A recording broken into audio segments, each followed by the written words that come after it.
There we are. Hello, welcome to the Washington Bernie Kratz Coalition vetting interview of Dave Paul for the 10th LD Position 2 race. Thank you for joining us. And can you tell us a little bit about, you say you're, I'm trying to, sorry. Okay, I think I got that situated. Can you tell us a little bit about your personal history that led you to running in politics? Sure.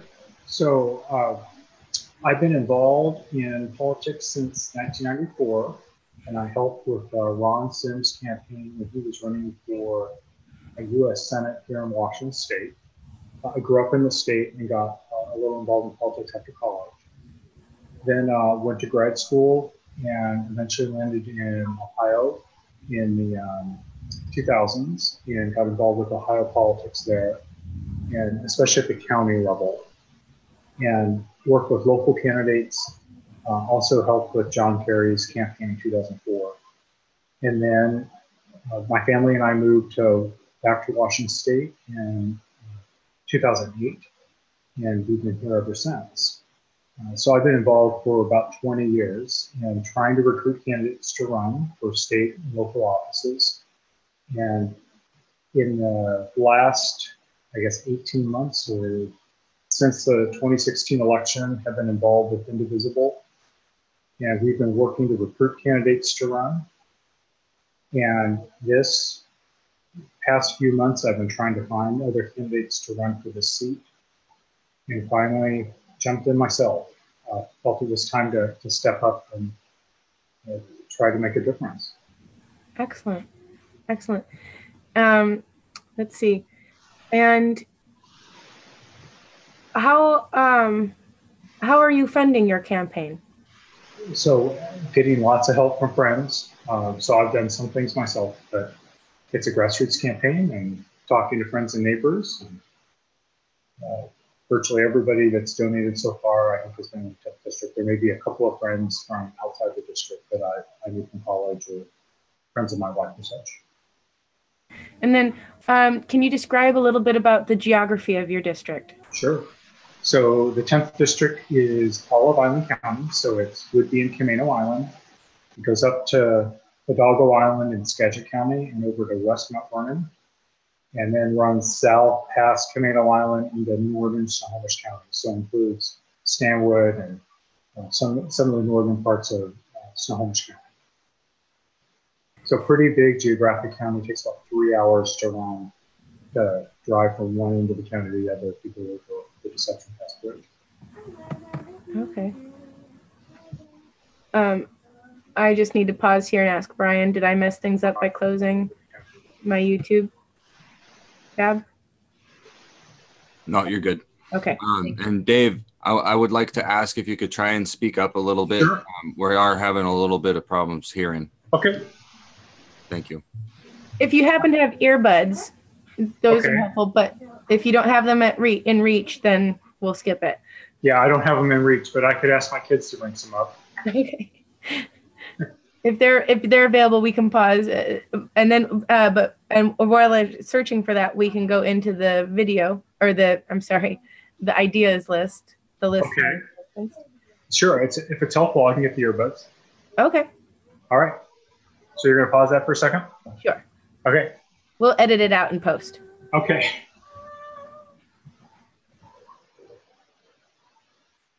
Hey, Abigail.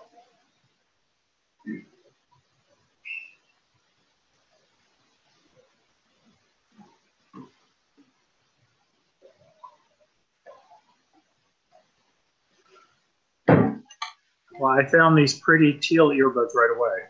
Oh, fantastic.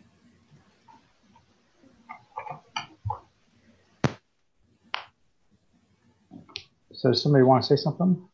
We're here. Are you here? Oh, yeah, I can hear that. Fantastic. And then, so we have a list that we go through, and it's primarily, it's a little bit of a quick response app. Okay. And then we can kind of revisit some if we need to. Okay. We're asking, do you think it should be publicly funded or privately funded, or maybe a public-private partnership of some kind, or one of each version. Does that make sense? Yeah, with campaign finance. Well, that's on the list, but so it's a multi, like healthcare, postal service. Oh, I see. Yep. Okay. I'm with you. So, and then I'll mark I'll mark things if you have obvious want to say more about it. Okay. So, or if we have any questions about your response. So, okay. So generally you can generalize by public, private, or a partnership. Okay. Healthcare? Public or a partnership. Okay. Postal service? Public. Schools? Public. Prisons? Oh, public. So distribution of Social Security or investment public. of Social Security? Okay. Foster care? Public. Child care? I think that's public or it's a partnership. Okay. And then utilities, like electricity and water? I guess I've seen both work well, so I would say partnership. Okay. Utility, or I'm sorry. I lumped water into utilities. We actually have it as a separate thing. But how about internet and cell service? Well, that's really interesting. So I think that it was started as private, but it certainly is becoming closer and closer to a public good. So it certainly needs to be heavily regulated like we would expect utilities. But I guess I've seen some private partnerships work. I guess I'm leaning towards where it would be a partnership, but I can see how that's evolved. Okay. Public lands and natural resources? Oh, they should be publicly managed. Okay. I guess there could be partnerships in the sense that you have endowments or foundations that help manage those. Nice. And so, with natural resources, that can not limited to, but mineral resources and or fossil fuels.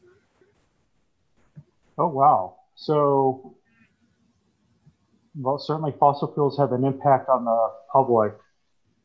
It's got to be then a partnership because the government has to have some regulations. The impact of fossil fuels impact the public good. Can't simply be a private. You can't simply say, well, that's the market. The market's going to decide things because then we get pollution that isn't regulated. Excellent. And then banks? Well, I think they've got to be a mix because you have to have regulations to protect people. And then would you support a state bank? Oh, I just don't know that. I don't know enough about that. Okay. Bob Hasegawa is the guy to look to about state bank issues in Washington. Okay. And then mass transit. He ran for mayor, right? I'm sorry? He ran for mayor of Seattle, right? Yes, he did. Yeah. And he was then and is currently in the state ledge. Yeah, state legislature. Yep. Okay. So mass transit from bus, ferries, railways, and airways. Well, I guess you get to airways. It's hard to imagine a public airway. So I guess it's a partnership between public transportation and private that's regulated. Okay. And then infrastructure. Well, usually infrastructure is public. I know some places have had some private with mixed success. I would lean towards that those are public goods like schools. Okay. The military and its associated industrial complex? Well, clearly the military is public. The issue is the military, the industrial complex behind it. So I guess that's a partnership that's got to be closely watched. Okay. And then the Veterans Administration? That should be managed public. I guess there could be some partnerships, and I've heard that some of the rural areas have a very difficult time getting to public VA, but the moves to privatize VA are wrong and misguided, and I would not support. Okay. Scientific funding. Well, that can be both. Clearly, the public has a vested interest in helping fund that through universities, and I think that there are some great partnerships like what we've seen with the Gates Foundation and some of the things they've done with the state of Washington and looking at better models for public education, both at the K-12 in community college and university levels. But there's also an awful lot of research that's done privately funded. So there's got to be a partnership between those two. So I think some of that has to do with that the government funds a lot of study through universities, Yep. but then the research is then, I'm not sure how to best phrase it, but eventually the profit is made by private companies based on government funded science. So it's a further discussion, but that's where we're in. That's where the question stems from is patents are sold from the government research to private company and we don't get our money back. Right. So we need to find better ways of making sure the public is protected when those patents happen. Mm-hmm. So I fully support using universities to help achieve the public good. We can see that in all kinds of areas. And I think it's a matter of protecting the public to make sure that we, the public, benefit from the benefits of those patents and not just the companies that help underwrite that research. Excellent. And then space exploration, like, would you want to continue, like, reinstate funding for NASA or expand it? Or do you think it should just be a private enterprise at this point?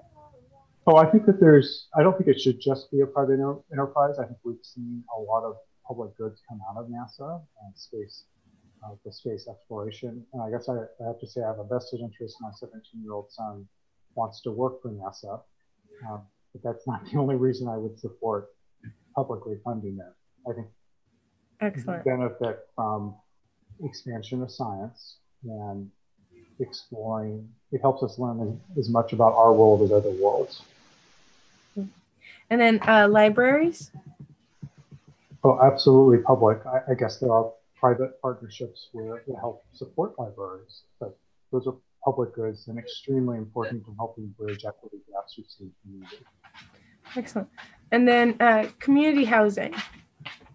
So I think that can be a partnership. The public has to play a role in that. We can't simply wash our hands of the need for affordable housing and then walk away from it and say that that's only left to the private sector.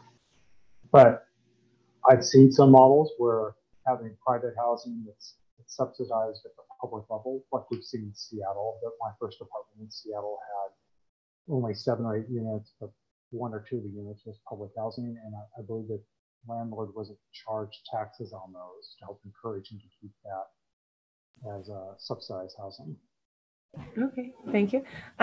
Elections. So I think you can have public financing of elections. That's a hard thing a lot of times for voters. Sorry, the garage door just opened. That's a hard thing sometimes for voters to stomach, but in some of the communities and some of the states where we've seen that, it helps even out the playing field and provide a better means for ensuring a different kind of candidate gets into the race. Excellent. Thank you. And legal services, because 70% of people who go to court are not represented. Well, they have, well, I mean, even if it's civil, like I just went through a divorce. Okay. So I think there's got to be help for folks in legal trouble, and that's a constitutional right. And I hadn't thought about the civil cases, but we ought to have ability to help folks navigate that. It can be overly complicated, and we shouldn't have to have a law degree to navigate that. Okay. And first responders, police, firefighters, ambulance drivers. So I worry that those need to be public, that you don't want to privatize those. Okay. And then there's something that's kind of a new idea that we've been floating. So it's more of a, I know it's just an introduction of the idea, but it's called a caregiver's basic income. Mm-hmm. So for parents of young children, we've been generalizing it until a child is 8. Because in Washington, that's the age at which you either have to register as homeschool or put them into public school. So that's where I cut off, I guess, for now. And what is it called again? Caregiver's basic income. Okay. So if you're caring for a young child or an elderly parent or a sick family member, and maybe not even have to have familial ties, but if you're providing care in your home or in I'm thinking more of in your home. So you don't have to have a job. You get a basic income because you are contributing to society. You're keeping them out of a. It's cheaper to have in-home care than it is to have facility care. Sure. And then also it would count towards Social Security, because a lot of caregivers are doing it without getting any credit in their retirement age. Okay. So I like the idea. Do we have a sense of how expensive that would be? No. Okay. It would. I think I was the first one to ever come up with this idea, and I've just been floating it to everybody I talk to. So I like the idea, and I like the fact that we're keeping folks. You talked about elderly. It's much cheaper to have folks cared for at home than it is in a facility. Mm-hmm. And I think recognizing, if you look at children, helping folks take care of their kids, are probably keeping them close to home would be valuable. Yeah. And I just think there's a lot of people right now who are both raising children and helping elderly family members. So they're doing it twice, and they're still trying to juggle a job. Right. So, and struggling. Yeah, and that research that shows the amount of time that women spend on the daughter track, where they're taking care of their parents, can exceed the mommy track. Mm-hmm. Yeah. So that's the list. Okay. Thank you. And let's see, Brian or Denver, did you have anything to jump in here with? I have a few things. Just pouring through the website and the vetting questionnaire. Mm-hmm. First, real quick, I was wondering if you could go into what you did at the college. At Skagit Valley College? Yeah. Yeah. So I spent 3 years on the Whitby campus, where I was Associate Dean of Instruction and Student Services. And there I started supervising some of the student support areas that help students outside the classroom be successful inside the classroom.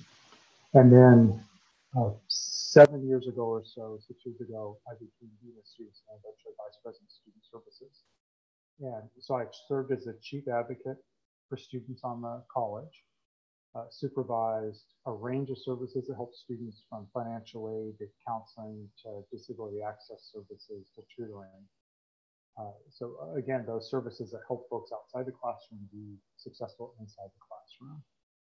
And a great thing about my work at Skagit Valley College is that it's an open access institution. So we meet students where they are. And it's a wide range of students. So we have students who are learning English as a first language. In fact, some are learning their second or third language. They're learning their third language. English isn't their second. We have students who are getting a high school diploma. Some of them earn a GED first and then earn a high school diploma. And then we have students who transfer to big research schools like UW, and we have other students who transfer to Western. And we have the fourth group of students we have are folks that are looking to go into a job right after they're finished with their training. So a wide range of skills, from nursing to automotive, in that last group of students. Great, thank you. That's quite extensive. Keeps yourself quite busy, I would imagine. It's a great place to work, and it was a great job. Yeah, sounds like it. So that kind of goes into the student loan forgiveness. Would that be something that you would be able to champion for? Yeah, I think so. So certainly we've got students who are graduating with too much student debt. And one of the things we've done at the college that Skagit is really good at is encouraging folks not to take out debt unless they absolutely have to have it to complete their degree. So we don't even include student loans in the initial awarding of student aid. And the reason that that's so important is that students don't even see it when they get their initial aid letter. So they don't sign off on it without thinking about the ramifications. So I think that's a first step to lowering student debt is you simply don't make it part of that initial aid package. Some students have to have it. They're raising families and they exceed their other aid. And I think you work with those students to help keep that debt as low as possible. And then having some sort of indexing so that it can't be above a certain proportion of the amount of their income, their disposable income. I think those are all critical. And then expanding some of these programs that we have to encourage folks to go into public sector jobs, I think has been very valuable. And I think some folks, that wasn't communicated very well to a lot of people.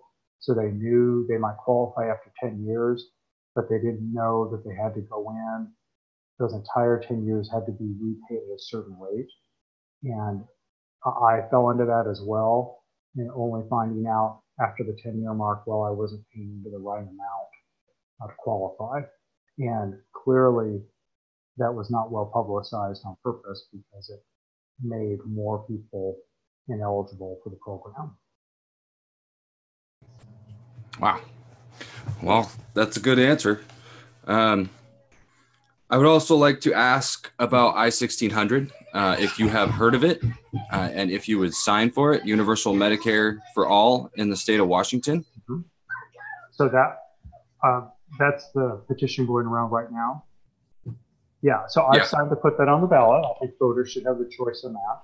Have you had a chance to read it at all? So I did, and the one thing that came up over the weekend, actually, as we were talking to folks at a local event where people were signing, was there is language in there about an income tax, and I worry that that's going to scare some people off. So it has, you unfold that petition and it's a lot of dense language. So it wasn't clear to me if it's relying on income tax or if that's simply one option. So I think a capital gains tax is one thing. Washington State has such a history of rejecting income taxes that I worry about voters finding that and then voting against it. So the core, I absolutely support the expansion of healthcare, but I worry about that income tax being used against it.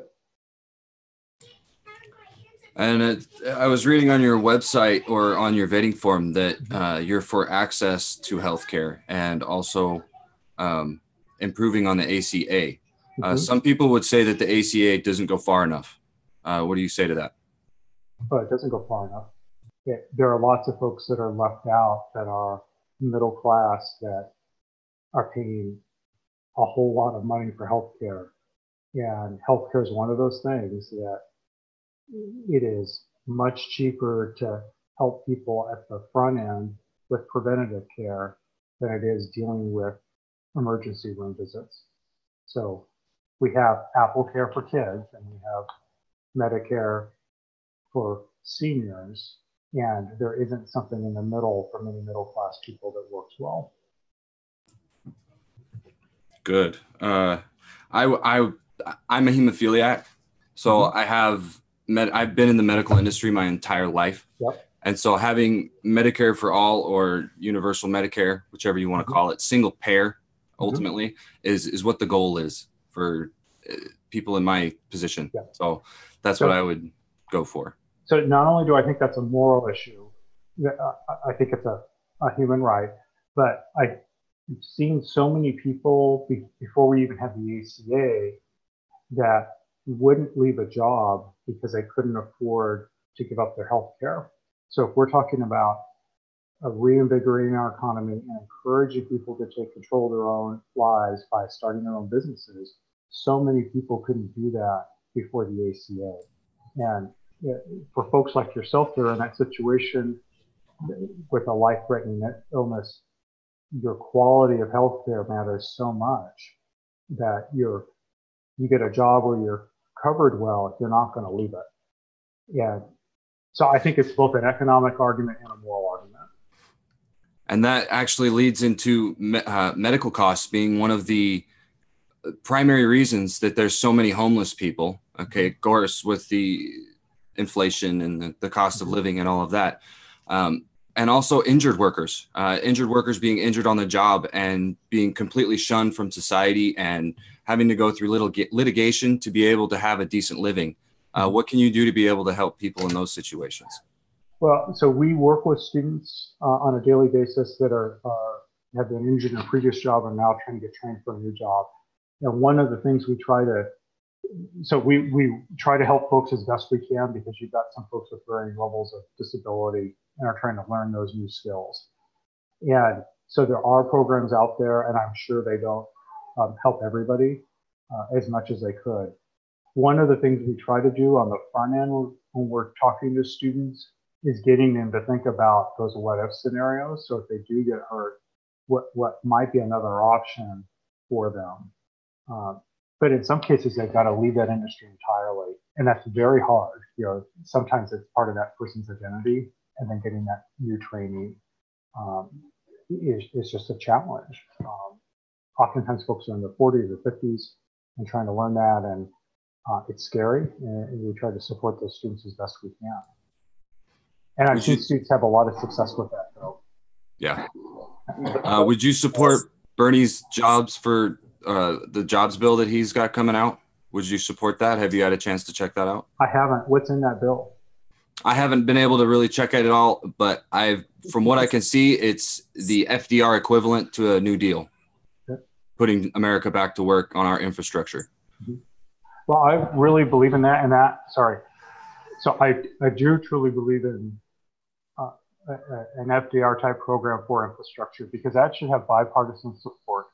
So that shouldn't be something that's dividing Democrats and Republicans or anybody else. So if we've got infrastructure that's crumbling, and unless you're in the pockets of the fossil fuel industry, then there's a vested interest to keep things the way they are. But if they had an ounce of sense, they would realize that they could have electric cars just as well as they could have combustible automobiles. Absolutely. Yeah. And real one more question. I know, Denver, I saw you up there. Denver, you wanted to talk. Yeah. What are your top environmental issues that you would like to change in Washington or be able to help with? Sure. So in the 10th district, quality of life is really important. I know it's important throughout the state. Folks, it's a beautiful place to live, and one of the reasons we moved here was for the clean air and for the access to being able to catch a salmon from the beach and oysters and Penn Cove. So I really am concerned about protecting that quality of life. And sorry, my son is goofing off and trying to make me laugh. And trying. It's okay, mine are yelling and screaming in the background. Yeah. So I think reducing dependency on fossil fuels is critical. So the temp is just going to be very impacted by climate change. And not only is it going to impact quality of life, but it's going to impact many of the diverse industries we care about, like fishing and agriculture. And those are critical because we've already established industries, and we've got a growing sustainable farm movement in Island and Snohomish and Skagit County. And we've just got to protect those. So taking initiatives to reduce dependency on fossil fuels and encourage folks to use more solar and wind, I think is critical. And then I think that there's a connection there to jobs, because we can build out those industries better with our strong, we already have strong technology in Washington State. We already have a strong community college system that can help with building and maintaining and servicing wind and solar. I just think it's a natural fit and also protects the environment. I myself would add animal agriculture on there as being one of the top leading causes of environmental damage. So just a little caveat there, but okay. Thank you very much. Animal agriculture?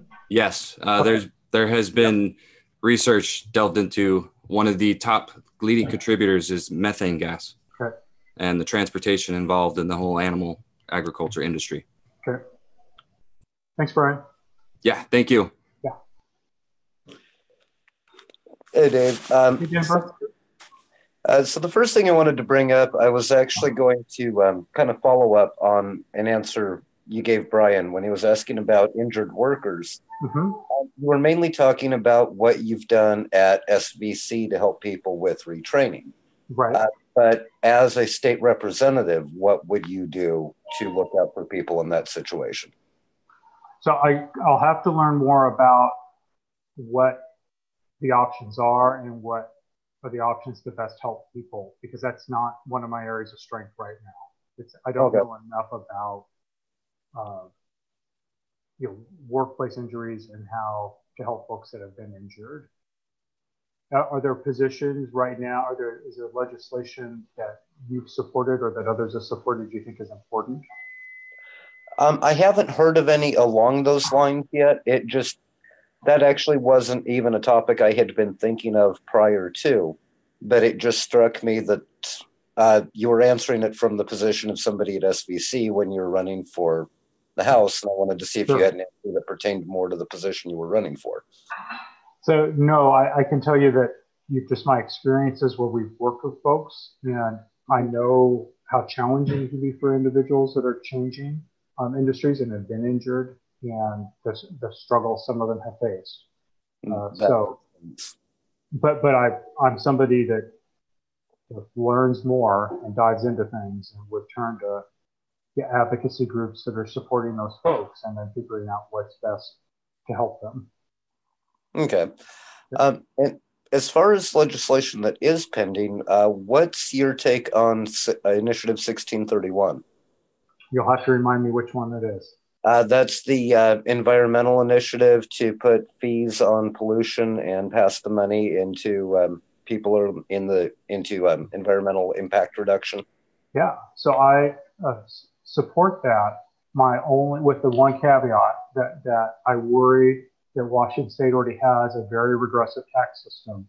So I worry about the forest folks bearing the brunt of carbon taxes or initiatives to reduce dependency on fossil fuels. So with that one caveat, I want to make sure we're not making our tax structure more regressive. Right. Because it's the poorest folks that can't afford the better automobiles or a hybrid or an electric car. And how do we encourage more EVs and more hybrids, and how do we encourage more public transportation without breaking the backs of the poorest folks? Right. That's actually my same concern with it. And since almost all of our merchandise is moved by truck or by train, that it's going to increase the prices on everything for the poor. Right. Yeah, I thought you may be more familiar with it than I was, but it sounds like we have the same concerns. Yeah. One last thing, and I'll quit beating you up. I know one thing my members are always asking about in the Whidbey chapter is we're constantly seeing military overreach, with the military getting veto power on how civilians use their land, refusing to survey the local wells and working around the surveys on the pollutants. Mm-hmm. What can we expect in terms of combating that and making sure that the military doesn't overrun the civilians in the area? So I live in Oak Harbor, so I understand the impact that the military, that the Naval Air Station has on the local economy. And I think that it really, I think the folks that are serving in the air station are really benefiting our community. They've helped diversify our community, and they have a lot of community service they provide to our community. That said, I know the frustration folks feel, especially in Coopville and in surrounding areas that are impacted by the noise and the water pollution.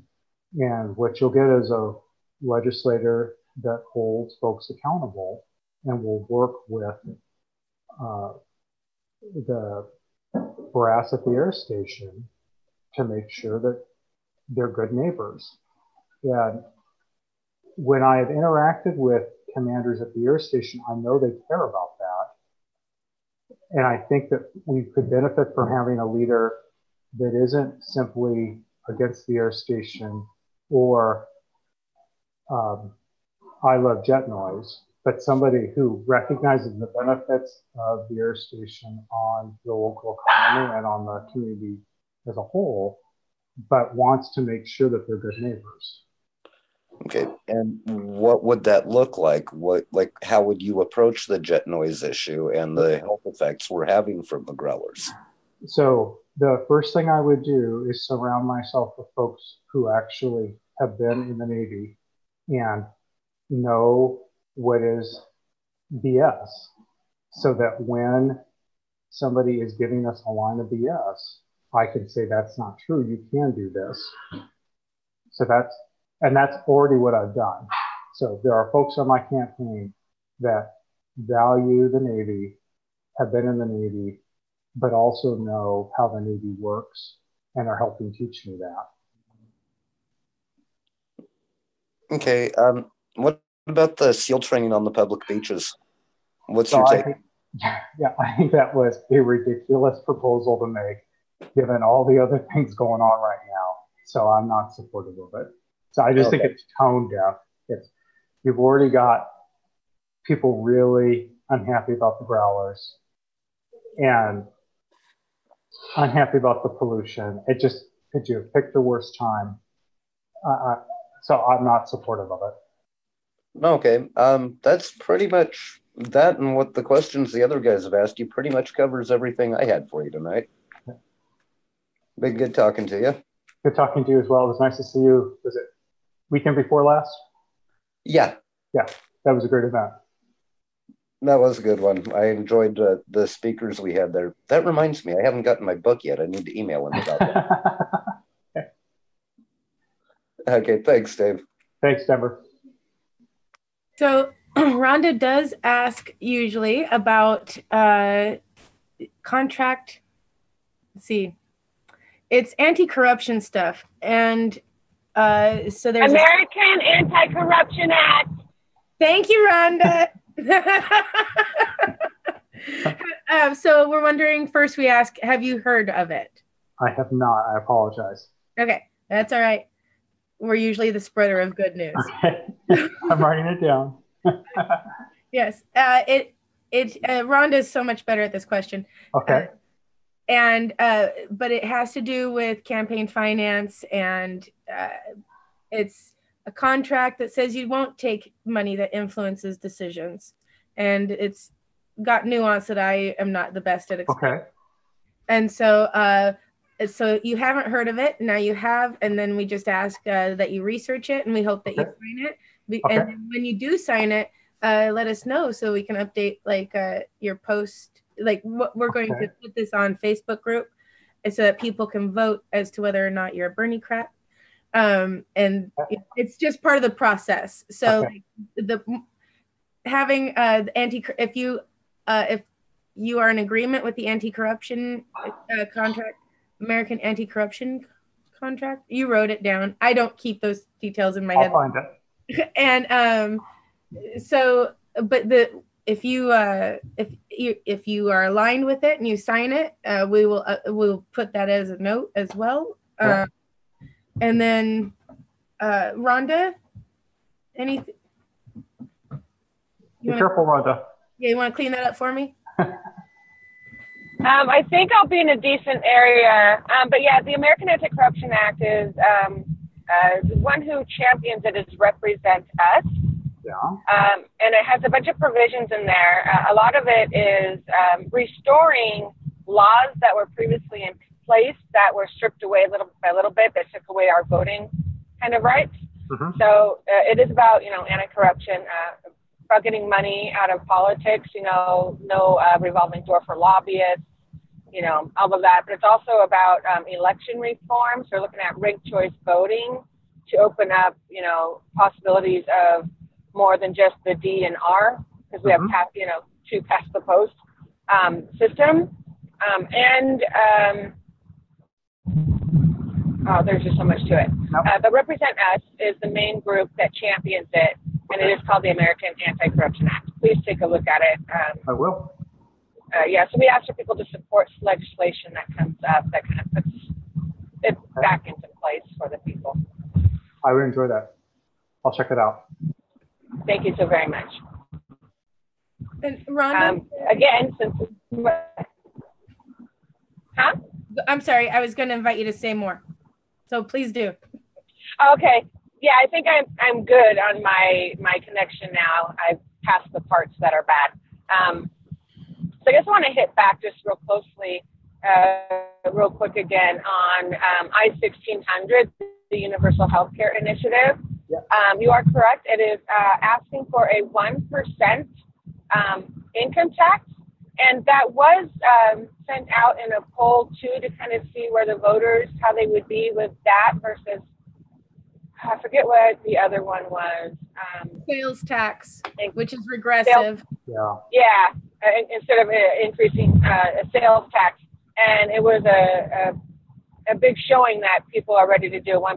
And it's a flat tax because, you know, our Constitution doesn't let it graduate. And most people are more than happy to cover that. We do have a tool on the website now where you can calculate what you're paying now and what you would pay if this were to pass. And it would save $9 billion a year in Washington State. So hopefully it helps, but we can always get you in touch with our specialists who really know all the details for you. I'll check it out. So one thing I ask is I like to find out what candidates have done in their communities. You know, have you done any volunteer work? If so, where? I know you have a job that helps out, but, you know, in general, kind of, you know, community involvement. Yeah. So I help out a lot with my kids' schools, and that ranges from everything from chaperoning field trips to, you know, when they were putting in a garden area at Oak Harbor Middle School, we help with that. So it just kind of depends on what is the local project of each of the schools my kids go to. And then for the last 8-9 years, I have been involved with the Oak Harbor Educational Foundation. So that's the foundation that supports the Oak Harbor School District. And I've been on the board of directors there since 2009.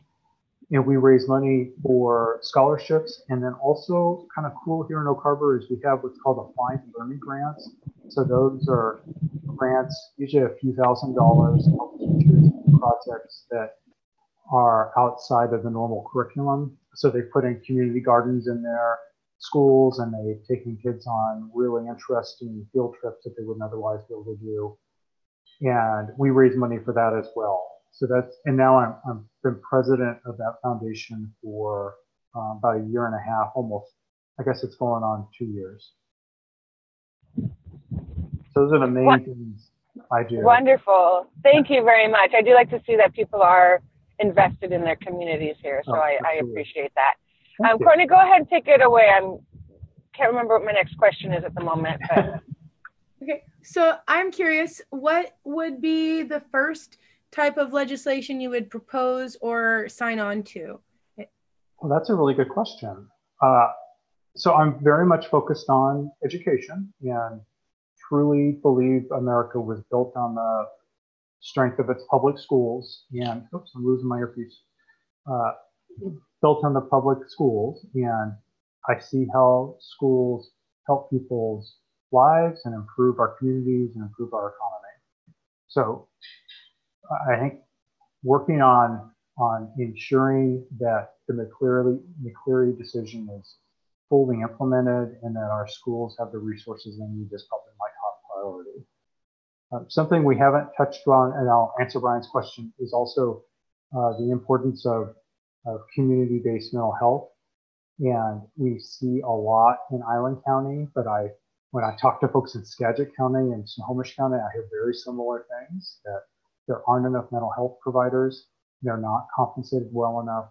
So folks have to go, the folks in Island County will complain they have to go to Mount Vernon, and folks in Mount Vernon will complain they've got to go to Seattle to find mental health and behavioral health. And that's especially important for kids and youth and teenagers. And we could help reduce the opioid crisis and can reduce homelessness if we take care of some of those issues when folks are young and they're struggling with whatever issue they're facing with. So I think strengthening that in the work I've seen done, that I've seen in Island County around other issues where you're bringing in partners on a quarterly basis, and it really is kind of a round robin with how are you addressing that and what are the resources and how did you get around that that problem with that insurance company. And so I think more can be done to help support those folks and actually pull them together, because I think Island County is starting to figure that out, but they're figuring it out on their own. And it's a whole bunch of people that don't have as much guidance as they could have and the resources they need to help improve the situation. And do you have much of an opiate or other variety of drug problem in your area? So it's one of the top issues I hear when I talk to folks. It certainly comes up in the top 5 issues. So I think folks are always surprised that it's happening in other communities as well, and they've come to learn it's happening there. And I've seen personally some of the really strong success stories where folks have had, they've gone to community providers and in-home treatment where they've stayed much longer than usually insurance companies want to pay for, but their rates of success are so much higher.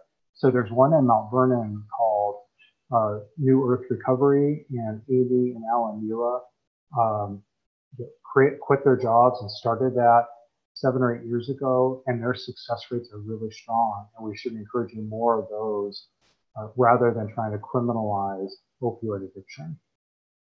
I saw that on your questionnaire you discussed, it was a question about prisons, and you discussed like addiction diversion kind of stuff. Would you be supportive of safe consumption sites where should somebody, one, there'll be a nurse on hand in case there is an overdose, and then 2, if someone expresses a want for help, they can get it right then? From what I understand about those, I would support that. I know that scares people, and that communities are worried about that. But my understanding from the research is that they actually reduce OD deaths, that they actually are helpful. So I think that's one of those things as a representative where you listen to your constituents and you hear what those concerns are. And clearly folks are concerned because people are voting to ban them. But you also try to educate and say, well, look at the research and look at the data and look at how these actually have helped. The professional I heard speak on this topic mentioned that a lot of families will initially say, I don't want to reinforce my children's behavior, right. To know, even though my child is an addict, don't do this. And then what they find is that once it's a place where they can almost reliably find their loved one. Mm-hmm. And then there are these services that are available oftentimes for families as well. And it does turn it around when you hear people who have testimonials of doubt to success. Right. Yeah. Well, excellent. Thank you. Any more questions? Yeah, I actually, as an educator, right? Mm-hmm. I'm pretty sure you're aware of all the strikes and the stuff happening all over the country, right? How can we prevent that from happening here? And how can we keep from having the issues of the past in our own state government keep happening over and over and over with education? Well, I think teachers are pissed. And sorry, maybe I shouldn't be saying that as a candidate. And I think they feel like they're taken for granted. And I think they're taken advantage of. So we left a recession where public employees, in some cases, took pay cuts, and certainly took pay cuts in terms of even if they either took real pay cuts, or because they had no pay increases for years and years and years, the cost of inflation has meant they're earning less money. And they work tremendously hard, and I could feel underappreciated. And from my own observation, it seems that they're trying to get rid of the teachers that have been around for a while and hiring in brand new teachers right out of school at a much lower wage than they would the teachers that have been around for a while.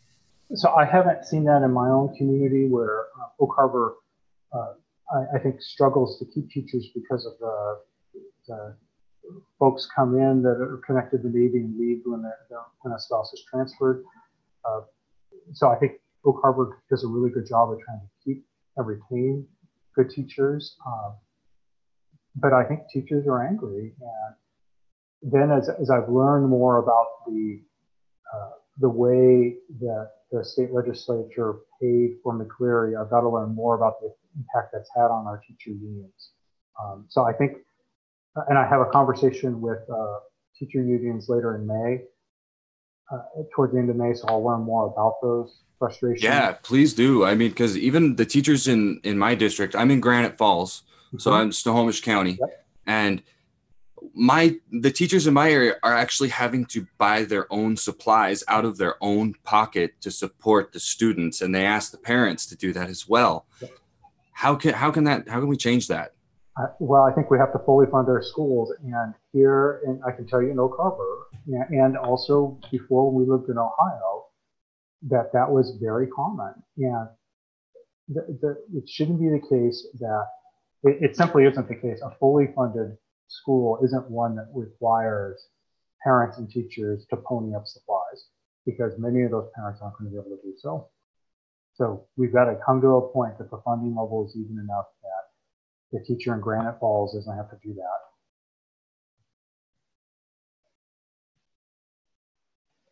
So it looks like, Brian, you froze up on me. Actually, I just had a member suggest a question. What do you think of the idea of arming teachers? I think it's wrong. And so when I first was considering running, I played trivia for fun. And I went over to the group of teachers and I asked, what would you do to improve school safety? And they all said in unison, not arm teachers.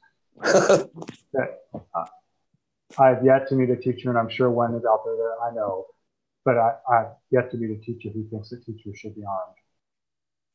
I've known a couple that would have jumped at the idea, but they definitely should not have been. I did see also on your questionnaire that you would like to have a discussion about banning assault rifles, that previous attempts have been unsuccessful or have holes. And then, so in regards to that, if in the discussion we came to a conclusion to disarm people with assault weapons, would you then also apply that to the police departments so that the police don't have heavier weaponry than the citizenship? Well, I hadn't really considered that. I know that there are folks that are really concerned at the militarization of police forces. Yeah, I don't know, Courtney, I haven't really considered that.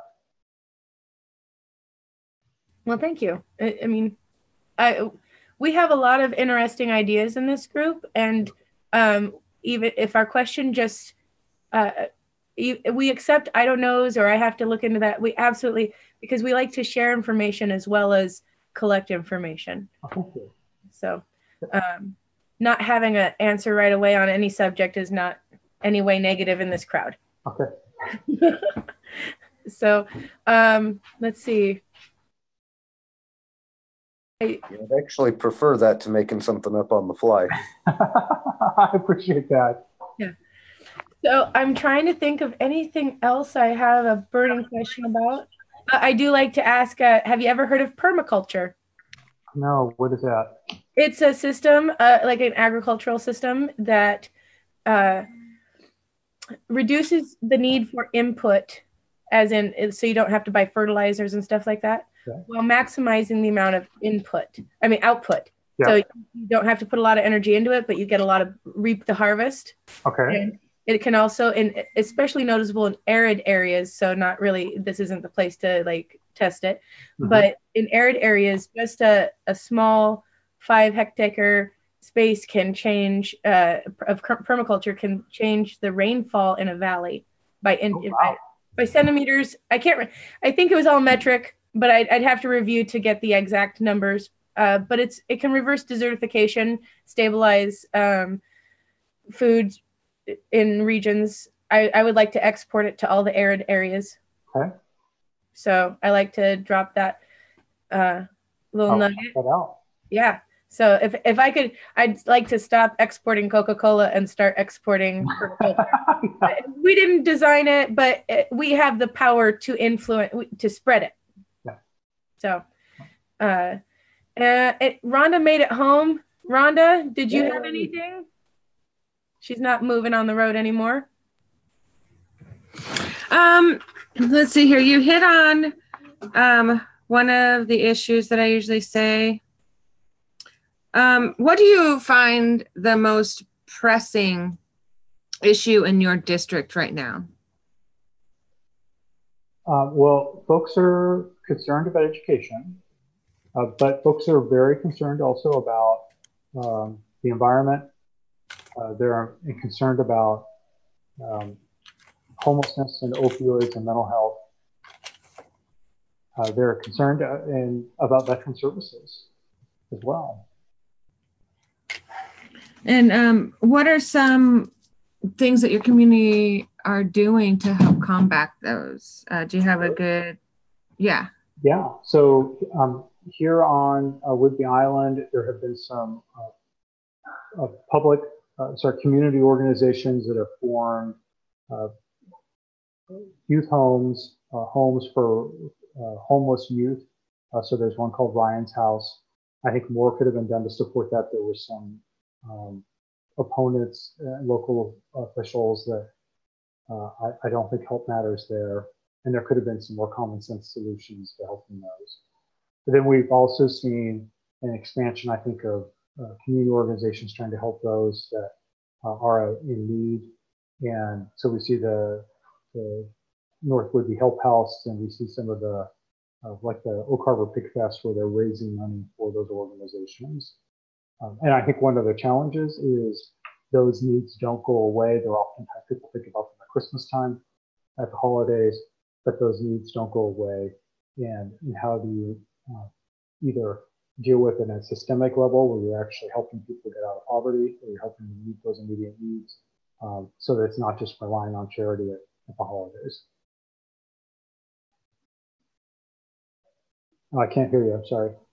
Yeah, because I pulled a Courtney and I had myself on mute. How diverse is your population?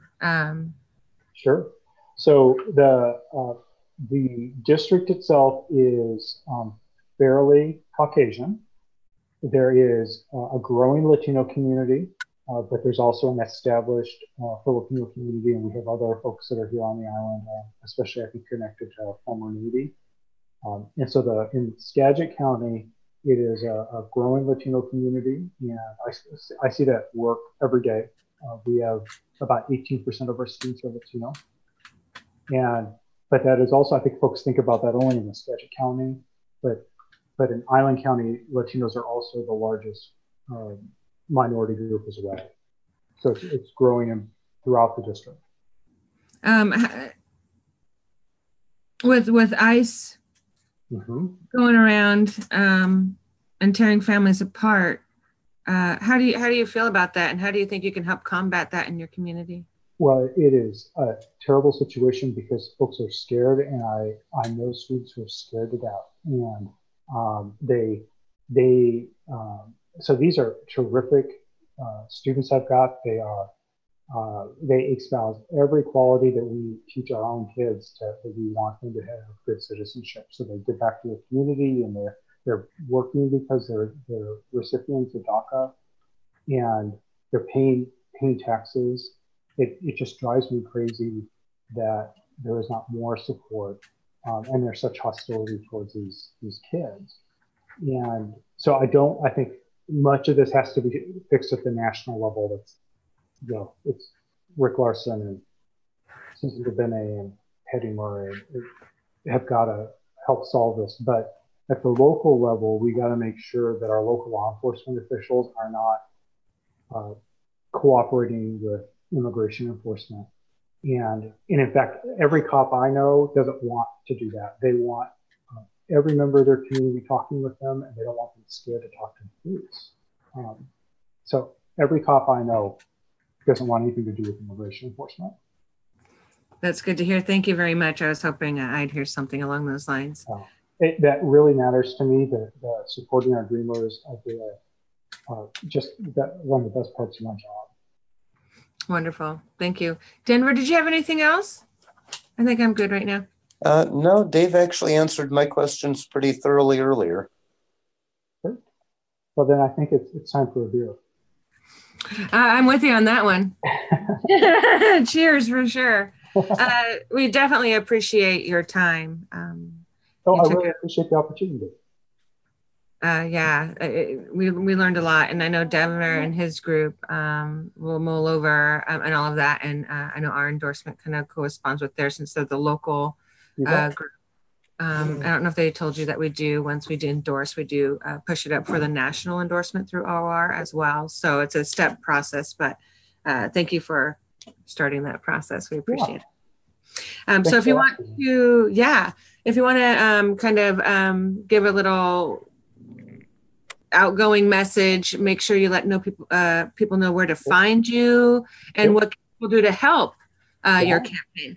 Yeah, so I'm Dave Paul, and you can find me at votedavepaul.com, and I'm also on Facebook on Friends of Dave Paul, and we're running a true grassroots campaign. So it is important to have people that get to know me, as Denver's gotten to know me a little bit. If you can tell 10 of your friends to help why you're thinking about voting for me or why you support my campaign, I would really appreciate it. So having 10 people tell 10 friends is more important than the donations. And I really believe this, that I'm running to make sure that everybody in our district is represented in Olympia. And we need folks that are willing to build bridges and work with different communities, and not just the folks that hang out with. And I truly believe that. Thank you so very much. Courtney, you need to stop the live stream. I don't have it on my end. There she is. Thank you again. Thank you, hold on.